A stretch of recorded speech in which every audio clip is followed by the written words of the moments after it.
Salut les Beauty Books, c'est Marie et bienvenue sur ma chaîne.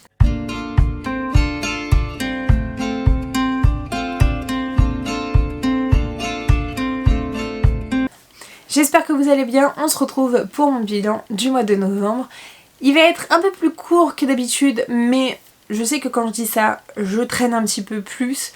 Du coup, on va commencer tout de suite. Donc oui, je suis désolée, je porte exactement la même tenue que dans mes précédentes vidéos. Mais j'enchaîne, j'ai plus d'avance. J'ai un peu de temps, donc j'enchaîne toutes mes vidéos.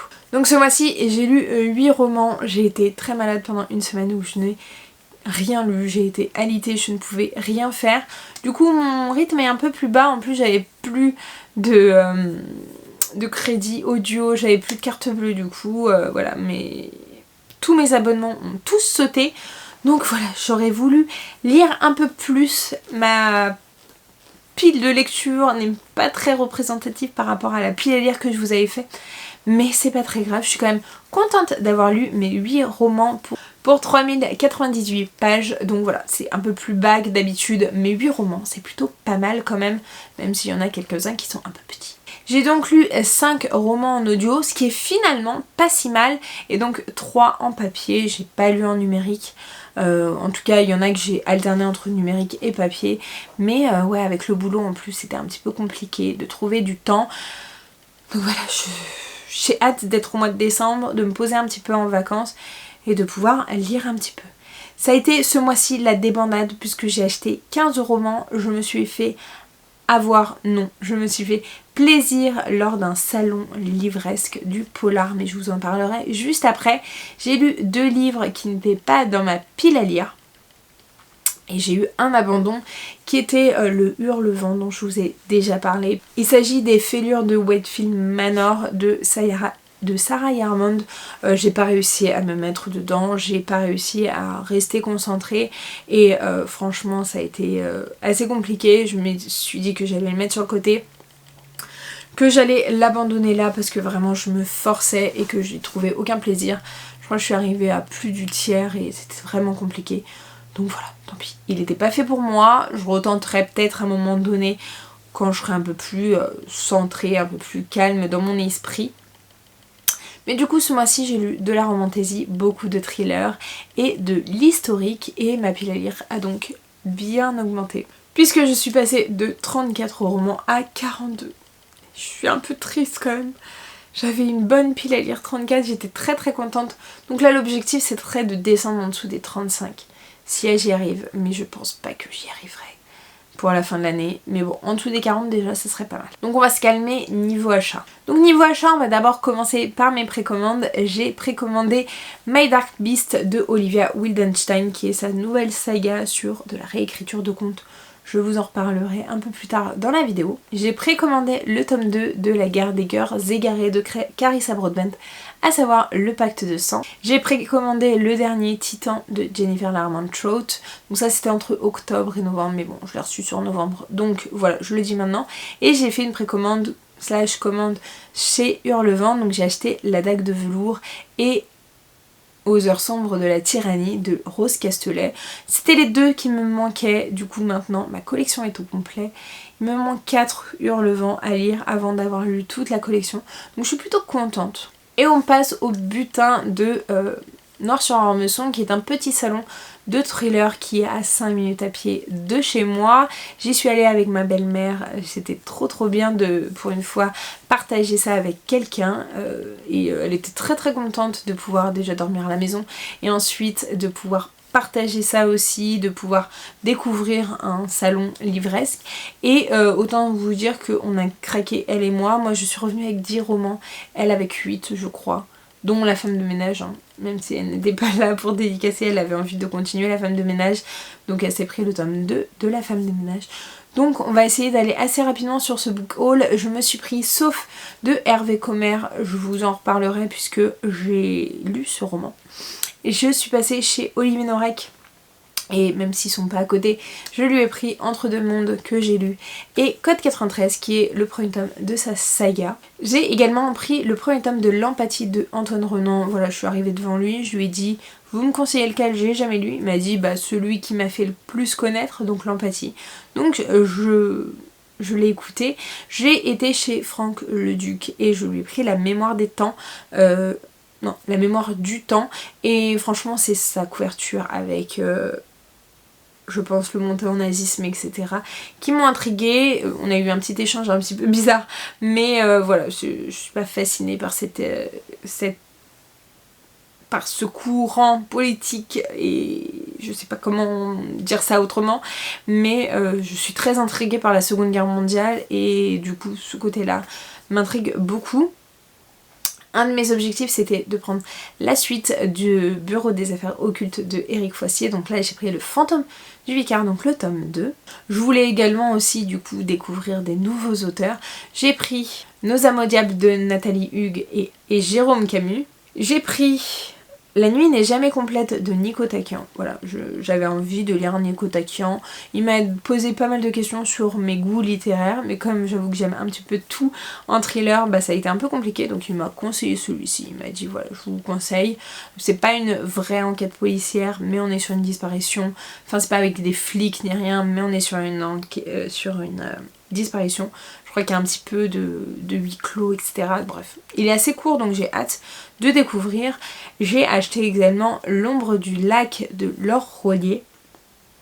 Et j'ai pris Cinabre de Nicolas Druard, puisque j'étais en train de lire un de ses romans. On en a un petit peu discuté, mais comme j'étais à la moitié, on n'en a pas trop discuté. Il m'a conseillé de continuer par Cinabre, et c'était un qui me tentait le plus, que j'avais le plus entendu parler. Donc voilà. Niveau saga, j'en ai commencé une seule, puisque j'ai commencé Les Contes Cruels de Olivia Wildenstein avec My Dark Beast. On va être sur des tomes compagnons à chaque fois, sur des personnages différents. Je sais pas combien de tomes il va y avoir, mais voilà, je vous en parle juste après, puisque dans tous les cas, du coup, je l'ai lu.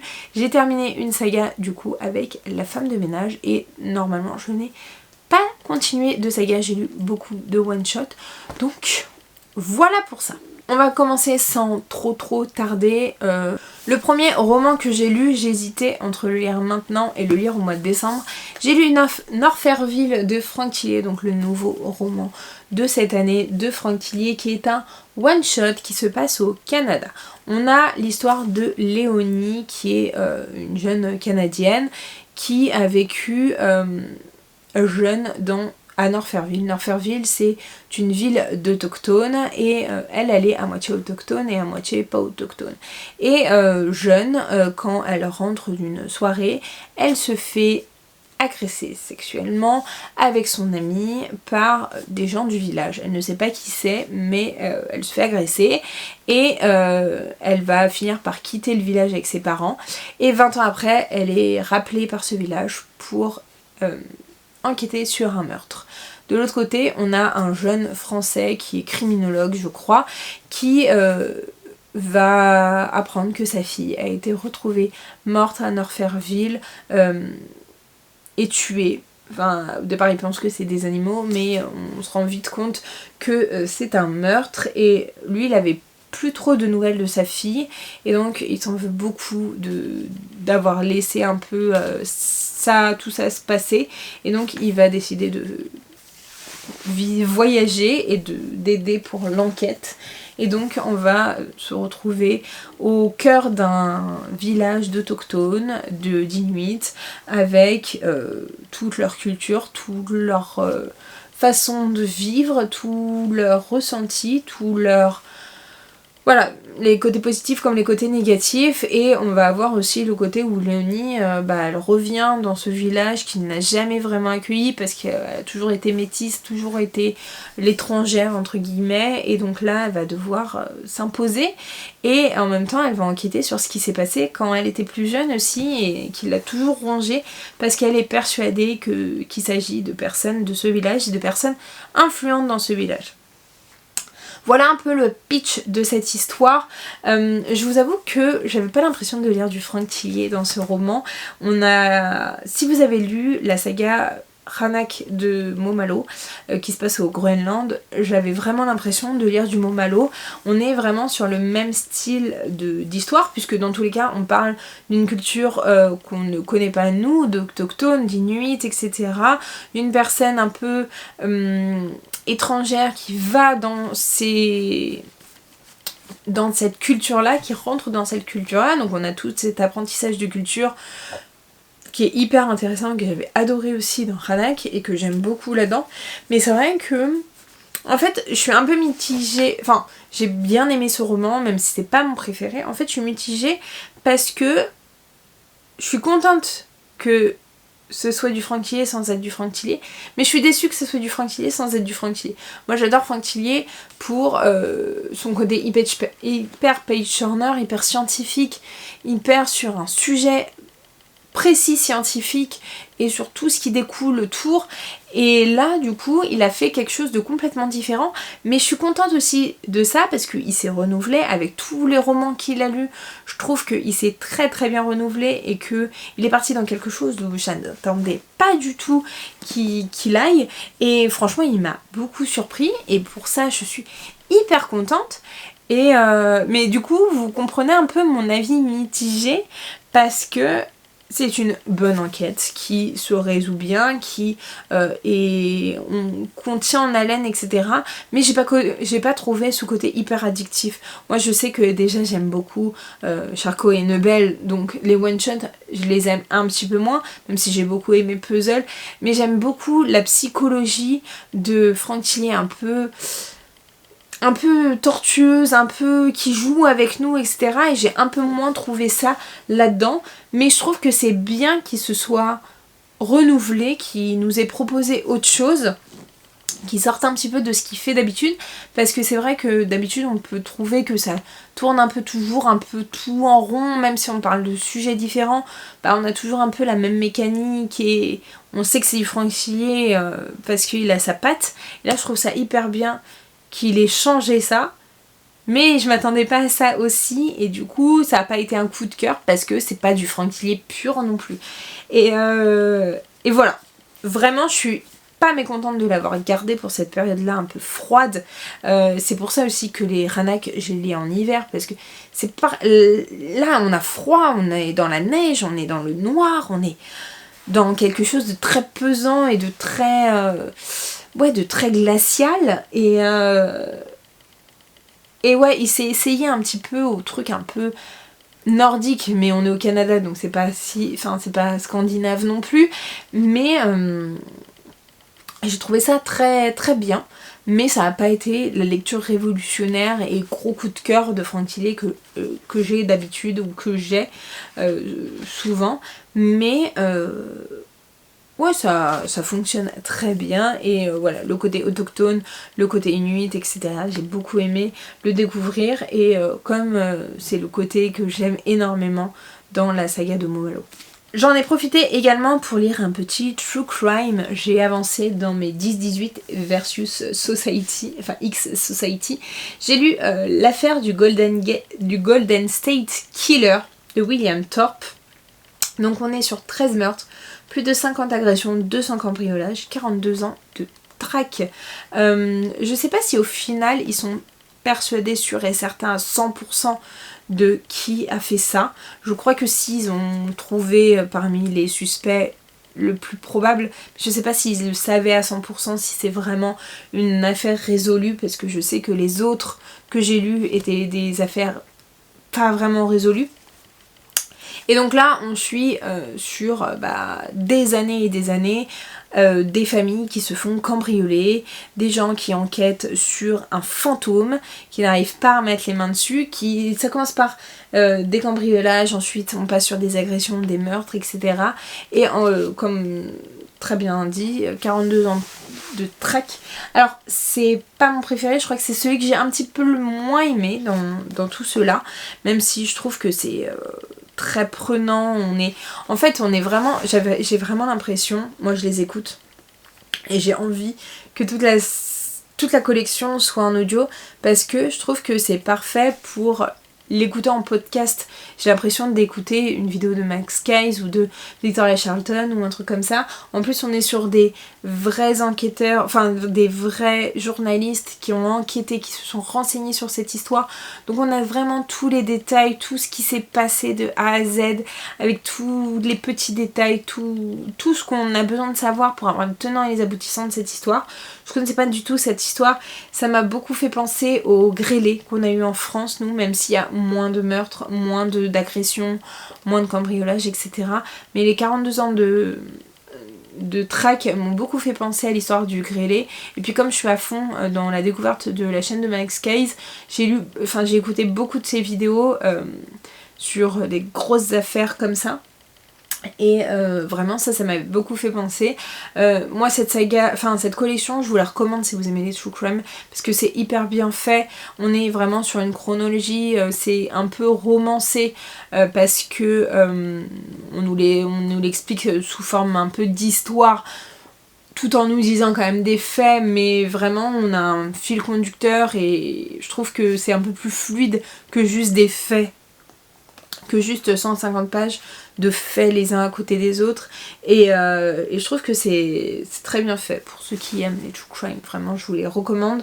Et ça c'est le 3e, c'est celui que j'ai le moins aimé, vraiment c'est celui que j'ai le moins aimé. Moi mon préféré pour l'instant c'est l'affaire Alice Crimmins, mais j'ai hâte de pouvoir découvrir les autres, mais je crois qu'il y en a plus qui sont en audio et c'est très dommage parce que franchement en audio je trouve que c'est le format parfait pour avancer cette saga, enfin cette collection. J'en ai quand même encore 3 à lire, sachant qu'il y en a un 4e que je n'ai pas acheté, et franchement voilà, pour les amoureux du true crime, n'hésitez pas. Je me décale un petit peu puisque j'ai terminé du coup la saga de la femme de ménage. J'ai enchaîné tous les tomes, vraiment c'est une saga de thriller domestique qui casse pas trois pattes à un canard je trouve, mais qui sont efficaces et qui fonctionnent bien et qui sont addictifs. Donc dans celui-là, on est 15 ans après, 10 ans, 10 bonnes années après en tout cas, après la fin du 2, et Millie est mariée, elle a des enfants, et elle arrive enfin à avoir la maison de ses rêves. Ils s'installent, alors ils galèrent, vraiment ils galèrent parce que ils sont pas richissimes, mais leur situation a nettement évolué depuis la fin du 2, enfin surtout celle de Millie, et elle a réussi à se construire sa vie personnelle, à créer son petit cocon familial, etc. Et elle va trouver la maison de ses rêves, sauf que quand on a une maison, il faut accepter aussi les voisins, et les voisins sont un petit peu particuliers, et encore une fois je veux pas trop vous en dire parce que en fait Freida McFadden fonctionne sur la surprise, donc en fait elle nous met un décor de ceci, puis elle nous rajoute des choses de plus en plus bizarres où on va se faire notre théorie pour nous dézinguer notre théorie et revenir en arrière, nous expliquer, avoir d'autres points de vue pour comprendre jusqu'où on est allé. Et je trouve que cette façon de faire, c'est la même sur les 3 tomes, je trouve que cette façon de faire elle est hyper bien, elle marche super bien, on comprend tout, on se met à la place de tout, on a des idées qui partent un peu à gauche à droite et on est complètement baladé, mais d'un côté je trouve pas que ça casse 3 pattes à un canard non plus, je trouve pas que ça soit extraordinaire, exceptionnel, mais c'est efficace. Et pour ceux qui lisent pas beaucoup de thrillers ou qui aiment les thrillers domestiques, etc., je trouve que cette saga est efficace. Elle se lit hyper facilement, elle est assez grand public, mais je trouve que Freida McFadden, elle a une bonne patte et elle arrive à nous balader et à nous faire plonger, à nous surprendre, à nous faire passer par plein d'émotions, et je trouve ça très très bon. Je vais pas aller plus loin puisque j'en ai déjà parlé des 2 premiers tomes dans la précédente vidéo, dans le bilan du mois d'octobre, donc ça ferait un peu redite, mais voilà, j'ai rien de plus à vous dire que ce que je vous ai dit là, et franchement si vous voulez tenter, je vous le recommande. C'est un livre, c'est une saga pour moi qui a à lire, ça casse pas 3 pattes à un canard, c'est pas hyper innovateur, mais ça fonctionne. En vrai ça fonctionne très très bien même. J'avais acheté il y a quelques mois en brocante Jeu de dames de Nicolas Druard parce que j'avais très envie de découvrir Nicolas Druard.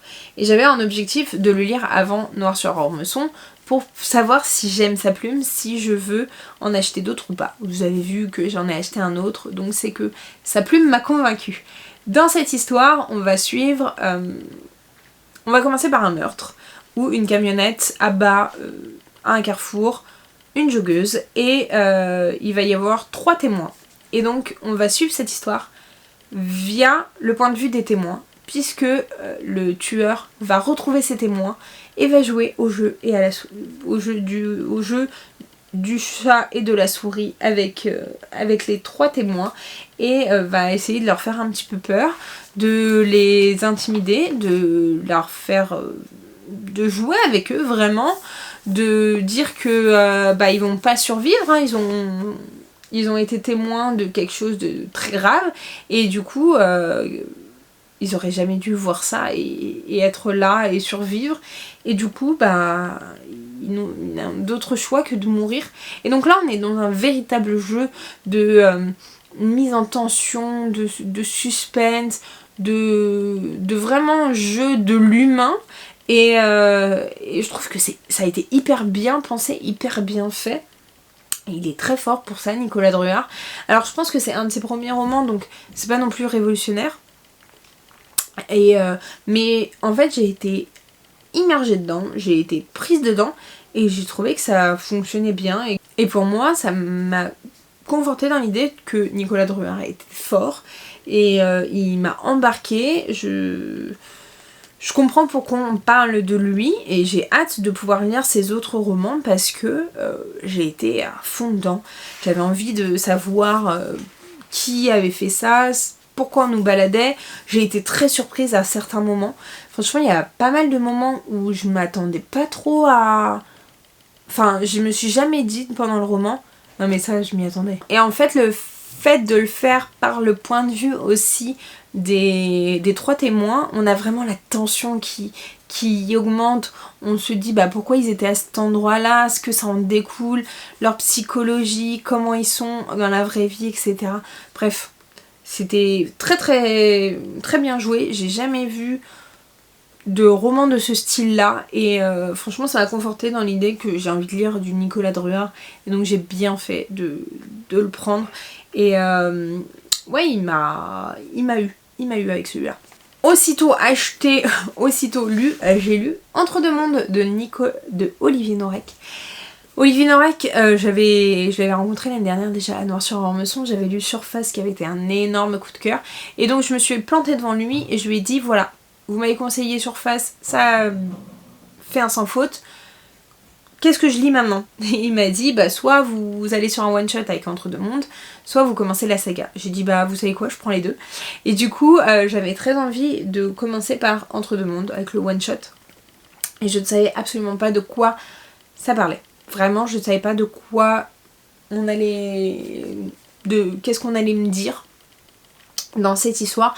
J'avais vu que c'était parmi les romans préférés de certaines personnes, les thrillers préférés de certaines personnes, et je peux comprendre pourquoi.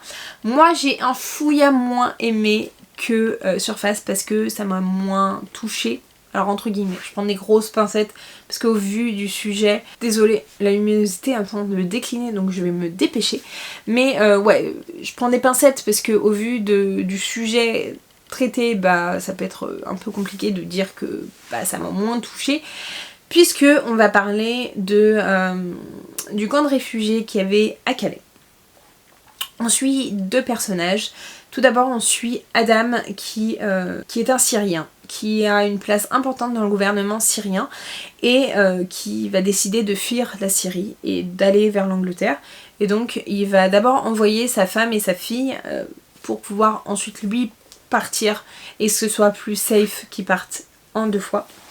Et ils ont un rendez-vous, c'est Calais, c'est la jungle à Calais. Vous en avez déjà tous entendu parler du grand camp d'immigrés qu'il y avait à Calais. Je sais pas s'il y est vraiment toujours ou s'il a été complètement démantelé, mais la luminosité est vraiment dégueulasse là. Mais on va parler de ça et on va suivre également, alors je sais plus comment il s'appelle le deuxième, mais on va suivre un flic qui a été envoyé justement à Calais et qui va retrouver à l'endroit du camp des cadavres. Voilà, on sent que ça se passe au sein de la jungle, ils peuvent pas trop intervenir dedans, il faut juste qu'ils fassent attention à ce que des immigrés ne passent pas la frontière Angleterre. de l'Angleterre et voilà. Et donc voilà, ils ne sont pas du tout censés regarder les meurtres ni rien, et ils vont se lier d'amitié entre Adam et le jeune flic. Adam en plus va recueillir sous son aile un jeune somalien, je sais plus ou soudanais, bref, un jeune qui a failli se faire agresser par d'autres personnes, et donc il va le prendre sous son aile et ils vont essayer, Adam va essayer de rechercher sa femme et sa fille, et on a aussi la relation qui se crée entre Adam et le jeune réfugié, et aussi entre Adam et le flic. Et voilà, on a tout ce côté-là. On sait rapidement ce qui s'est passé pour la femme et la fille. Vraiment, ça m'a retourné. Cette scène vraiment m'a fait très très... J'avais vraiment la gorge très très nouée. Et mais bon, voilà, c'est ce qui arrive malheureusement. Mais et du coup, je peux comprendre en fait pourquoi ça a été des méga coups de cœur pour beaucoup de personnes, pourquoi c'est un des livres préférés de beaucoup de personnes. Moi, ce thème-là m'a moins touchée que le thème qu'il y avait dans Surface. Dans Surface, on parle d'un thème qui me touche énormément, et même si j'ai été très touchée par cette histoire, même si j'ai pris à cœur beaucoup de choses, j'ai un chouïa moins aimé que Surface. Mais voilà, c'est très personnel et je pense que tout le monde peut adorer ce roman. Voilà, on parle de quelque chose qui a été très actuel à cette époque-là, en tout cas. 2017-2018. 2017-2018. Donc voilà, on est quand même il y a quelques années, il y a 7-8 ans. Et du coup, voilà, je comprends ce roman. Je trouve qu'il est de notoriété publique et qu'il a vraiment sa place ici. Après voilà, moi ça m'a un peu... Moi j'ai un petit peu moins aimé que le précédent, mais c'est sûr et certain que je vais lire d'autres Olivier Norek, c'est une certitude. Et mais je trouve que le thème est très très fort et très très bien travaillé. J'ai ensuite également écouté Hervé Comer, donc Sauf, qui a été une petite déception. Je l'avais un petit peu acheté sur un coup de tête parce que ma belle-mère s'était arrêtée à son stand et j'avais beaucoup aimé échanger avec lui sur le métier de brocanteur de ses parents, sur les souvenirs, sur des choses, des objets qui peuvent ramener dans d'autres périodes, etc. Et c'est le pitch de l'histoire. Le pitch de l'histoire, c'est Mathieu qui a été élevé par son oncle et sa tante puisque ses parents ont péri dans l'incendie de leur maison, et il est devenu brocanteur, et un jour une jeune femme va déposer à la brocante, enfin en dépôt, l'album photo qui était chez Mathieu et qui comporte des photos de Mathieu, et ils vont se rendre compte qu'en fait il y a une des photos qui a été prise après l'incendie, et en fait de ce dépôt va en découler beaucoup de choses.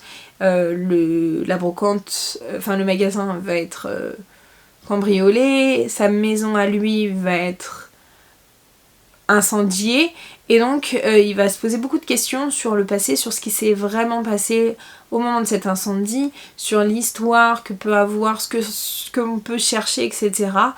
Il va voyager, il va apprendre beaucoup de choses sur son passé, et en fait j'aime beaucoup le pitch de base, mais j'ai pas aimé comment ça avait été exécuté.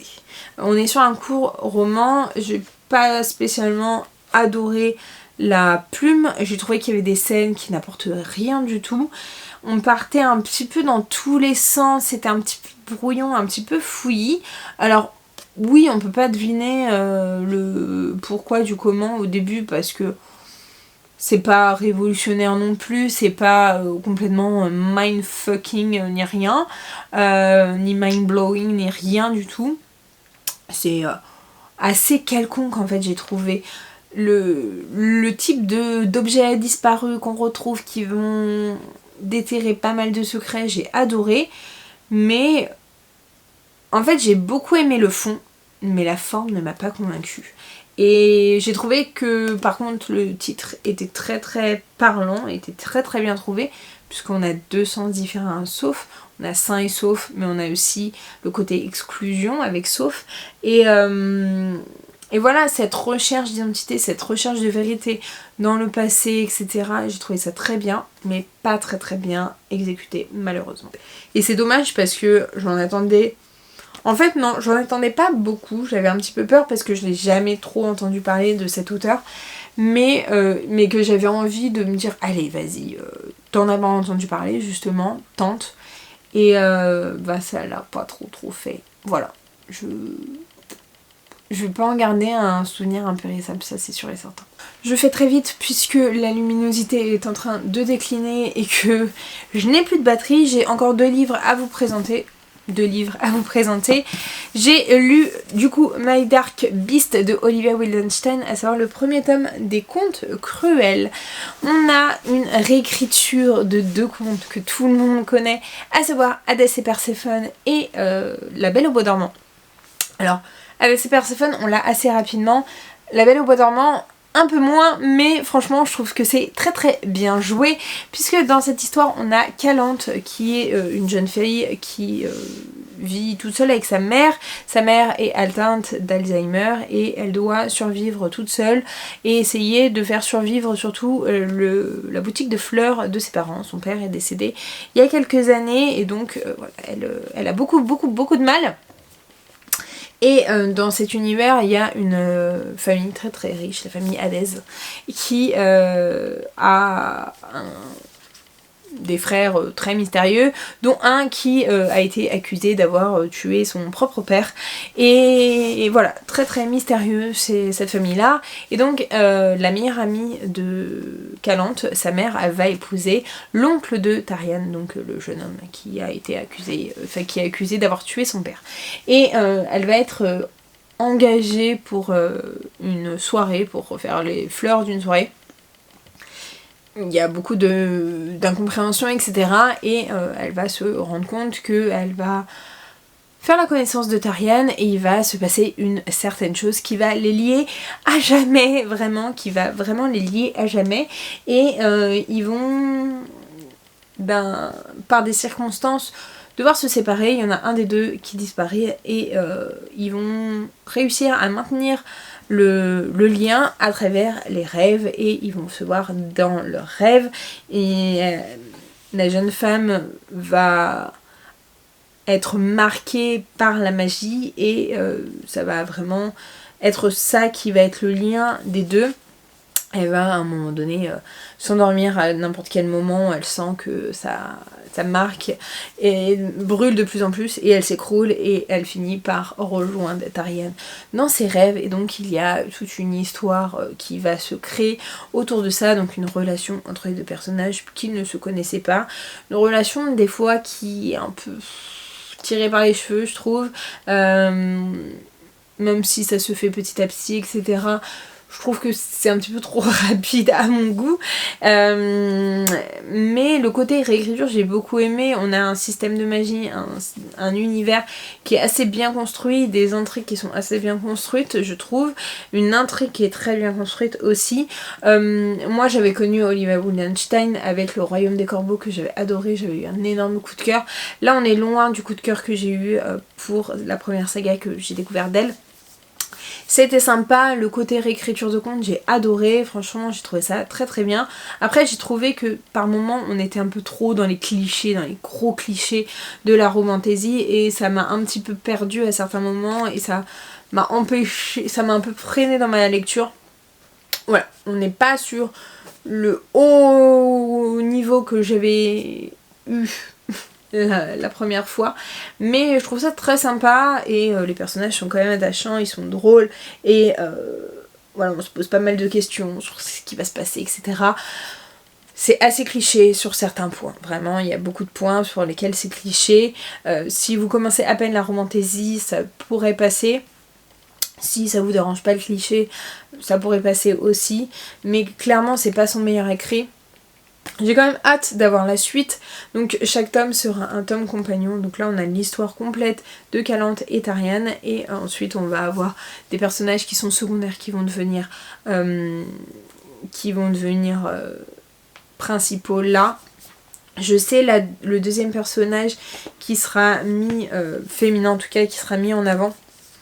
J'ai pas trop regardé les réécritures que ça va être, mais si à chaque fois c'est sur des réécritures de contes, je trouve ça hyper cool. Et en plus là, de mettre La Belle au Bois dormant et de le faire sous ce pont là, j'ai trouvé ça hyper intelligent et très bien fait. Donc pour ça, j'ai bien aimé. C'était un gros pavé, donc il y a des moments de flottement. Mais bon, c'était plutôt pas mal. Voilà. Pas mon préféré, mais pas mal quand même. Je précommanderais peut-être pas directement le tome 2, mais j'ai envie de lire la suite.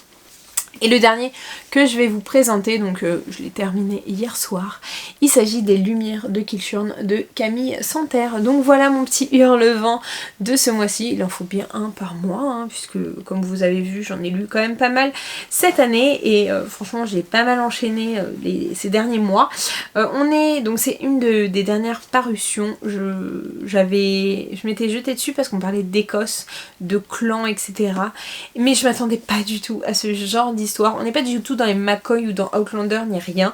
On est en Écosse mais de façon un peu moderne mais sans plus, hein, puisqu'on est en 1950 et on a Jamie Ferguson. Son petit frère a disparu et du coup ils vont aller tout à la recherche de ce frère là, et sachant qu'il y a une bataille entre deux familles, donc entre les Ferguson et les Baxter je crois. Mais bon, il y a une guéguerre entre les deux familles ne peuvent pas se saquer, ils peuvent pas être amis, ils se lancent des piques tout le temps. Pourtant Jamie est très ami avec une fille Baxter, et on a aussi tout un mystère autour d'un manoir autour d'un manoir et de son propriétaire qui est très très mystérieux. Et donc Jamie va commencer à aller dans ce manoir, à voir ce propriétaire, et tout va se mélanger entre la réalité et les rêves.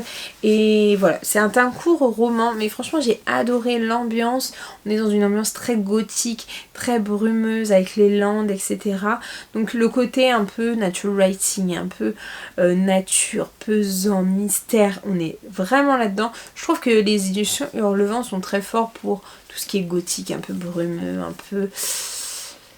un peu épais, un peu terrifiant, hein, qui mêle un petit peu le rêve à la réalité. On sait plus trop où donner de la tête. Et encore une fois, là, ça a très très bien fait. C'est un premier roman, je crois.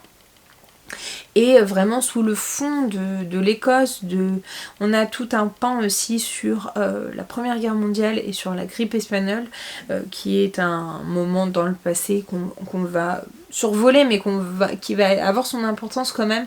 Et franchement j'ai adoré, j'ai pris beaucoup de plaisir à suivre Jamie dans sa recherche sur son identité déjà, sur lui-même, sur la recherche de son frère, hein. Il veut absolument savoir où est son frère. On sent qu'il y a un manque dans cette famille, une personne manque et tout est dépeuplé, c'est vraiment ça.